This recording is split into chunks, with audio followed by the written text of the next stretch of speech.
Ошто бажы кызматкери депутатты достор менен сабап, тапанча такаган. Мамлекеттик бажы кызматынын Ош областык башкармалыгынын кызматкери Эмилбек Кимсанов Кара Суу районунун Маада айылдык кеңешинин депутаты Тургунбек Жумаевди сабап салганы боюнча маалыматты Азаттык өзүнүн жеке булактарына таянып жазып чыкты.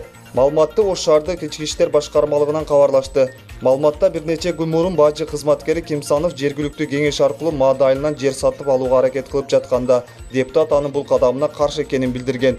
Депутат кек түйүп калган бажы кызматкери депутатты Ош шаарынын Кулатов Кичи районундагы өзүнүн үйүнө алдырып келип, достору менен уур тепкиге алып сабап салган. Мындан тышкары бажычы депутатты арматура менен чаап, тапанча такаган. Катуу жабыркап калган депутат ооруканага түшүп, бир нече күндөн кийин өзүнө келген. Бул маалыматты сабоо жеген депутаттын туугандары тастыктаганы менен өз пикирлерин ачык айтуудан кооптонуп жатканы айтылды. Ал эми Ош шаардык милициясы да азырынча расмий түрдө маалымат тарата элек. Булак чагылган чекит KG.